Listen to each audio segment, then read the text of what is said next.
Hello, my name is Mike Genulitis, and I'm the owner of Cornerbowl Software. In this video, I'm going to show you how to search for user activity across multiple hosts, devices, and network applications. Before we get started, there are some prerequisites. First, the software must already be downloading and saving logs from multiple sources. If you haven't done this yet, please take a look at our tutorials found on our website at www.cornerbowlsoftware.com. In my sample today, I'm going to scan logs from 2 Windows workstations, a Windows Server, an Azure Active Directory audit log, several syslogs, and Cornerbowl Server Manager's own text-based application log file. Okay, let's get started. First, I'm going to open the console and connect to the service using my Windows credentials. I like to manage hosts in groups, so I'm going to create a new group that contains all the hosts I want to include in the report. Right-click on Hosts and select New Group. Specify a name.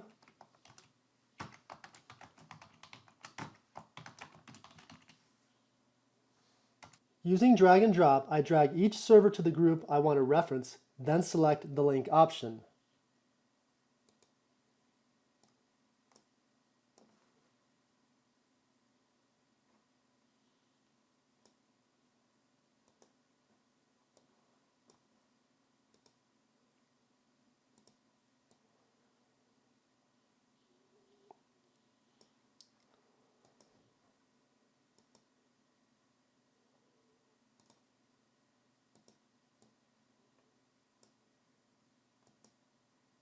The link option enables you to assign a host to multiple groups, whereas the move option moves the host to the target group. Next, from the menu bar, select File, New, Report. Under the Type drop-down, select SIEM Report. If you would like to schedule the report, specify a schedule. Otherwise, deselect the Enabled option, meaning the report is not scheduled for execution. The Explicitly Assigned Logs tab enables you to assign archived and auxiliary consolidated logs to the report. Auxiliary consolidated logs are logs that have been loaded from a database backup or other installation. For this tutorial, I'm only interested in scanning the primary log repository, so I'm going to leave this view blank. The Option tab enables you to assign a filter to target specific entries. I already created a filter called Me, which, if we take a look at it, is a simple text log filter that looks for 2 of my logins. When you assign a text log filter to a SIEM report, the filter will be applied to all fields in all log entries. When you assign filters of a specific type, such as an event log filter, the filter is only applied to log entries of that type. I previously created some event log filters to filter out several event ID types. If I apply those event log filters, the target entries will be filtered out of the report.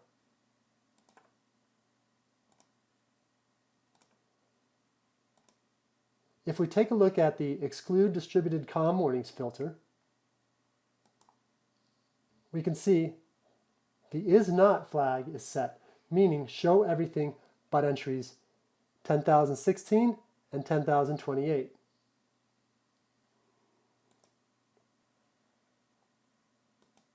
The Columns tab enables you to select the columns you want to include, the sort order, and optionally the column to group by. By default, the report sorts by time descending with no grouping. The Date Time Range tab enables you to select the date range you want to search. I'm going to select the last 12 hours. If you select a large date range and are viewing domain controller security event logs, the report may return too much data to efficiently view. Be sure to limit the expected results so the report is performant. Finally, if you schedule this report, the Actions tab enables you to assign email and file output actions.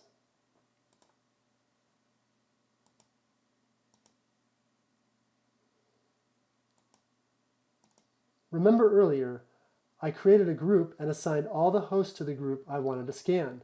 On the right side, we can now assign the group to this report. If at a later time you add a host to the group that is assigned to this report or any report, that host will be automatically included in the report. Now, if I save the report, then click View Report, we can see the results.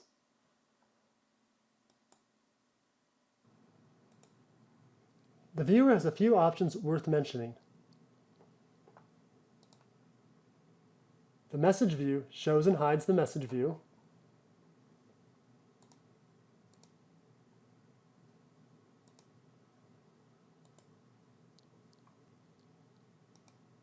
The preview message shows or hides the preview message, much like the Outlook email message preview many of us are used to seeing. Notice the viewer contains a column called Source Facility. This column holds both event log source values and syslog facility values. Since these fields are in essence the same but for different log types, there is no overlap, and the columns can be combined into one.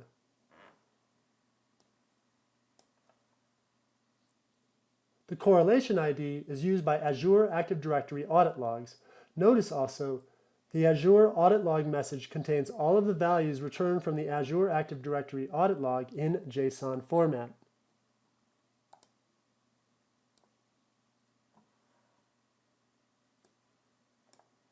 If I drag and drop host to drag the column header here,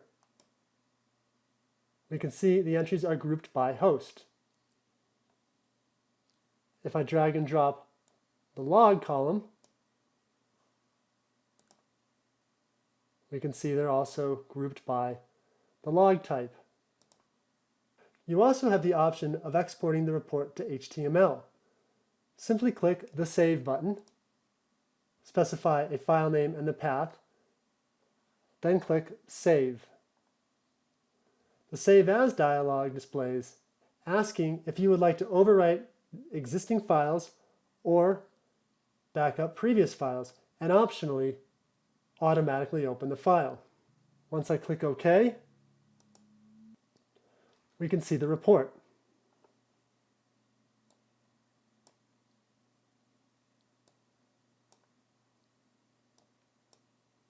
Okay, that's SIEM reporting with Corner Bowl Server Manager 2022.